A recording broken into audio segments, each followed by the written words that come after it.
Nahodha Online TV, ukarimu wa mwambao.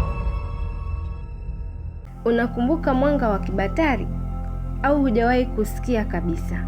Ngoja nikwambie kitu.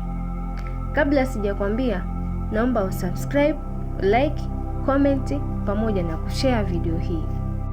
Kabla ya umeme kuenea kama leo, Kibatari ndicho kilikuwa chanzo kikuu cha mwanga majumbani. Kilitumiwa kusoma, kufanya kazi na kuendelea maisha ya kila siku.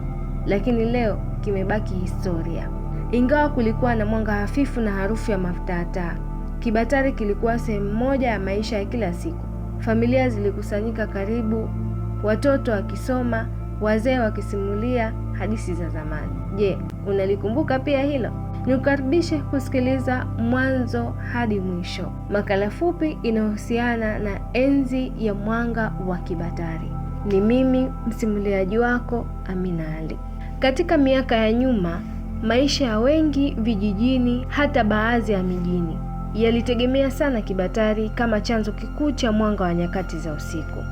Kibatari kilikuwa ni taa ya mafuta ya taa iliyosaidia familia kusoma, kupika, kusuka na hata kufanya mazungumzo ya jioni. Kwa mwanga wake hafifu lakini wa muhimu sana, kilikuwa kikitumika katika shughuli mbalimbali zilizokuwa zikiendelea. Lakini pia Kibatari kilikuwa ni sehemu ya maisha.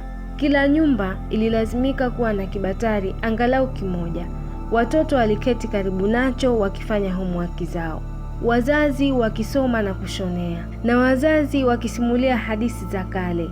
Ingawa mwanga wake haukuwa mkali, Kibatari kilikuwa ni kiunganishi kikubwa cha familia. Pia kilikuwa na changamoto zake: harufu ya mafuta ya taa, moshi unaochafua macho, na wakati mwingine hatari ya kuanguka na kusababisha moto. Hata hivyo, kwa wakati mwingine huwa kilikuwa suluhisho la uhakika. Leo, kutokana na juhudi za viongozi kuleta mabadiliko ya upatikanaji wa umeme vijijini na mijijini, maisha yamebadilika kwa kasi. Mwanga wa Kibatari umebaki historia, ukiacha nafasi ya kiteknolojia na maendeleo. Kuja kwa umeme kumeleta mabadiliko sana. Siku hizi hali imebadilika sana.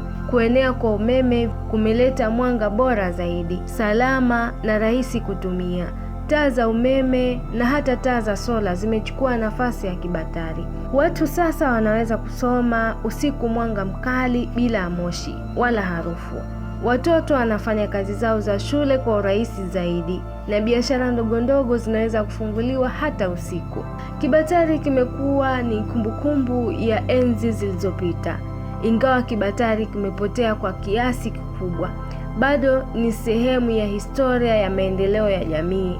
Ni ishara ya jinsi binadamu alivyoanza na njia rahisi za kupata mwanga kabla ya teknolojia ya kisasa. Leo hii baadhi ya nyumba za vijijini bado hutumia Kibatari pale umeme unapokatika au ambapo hakuna huduma ya umeme kabisa. Bado hakijapotea kabisa, bali kimepungua matumizi.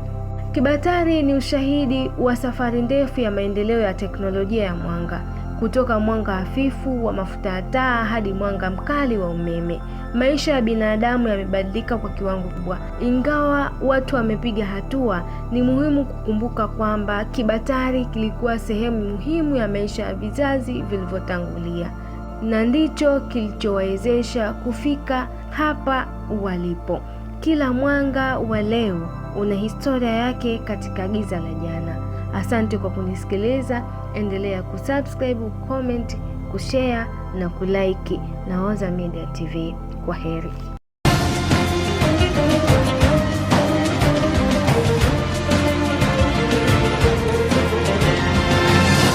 Nahodha Online TV, ukarimu wa mwambao.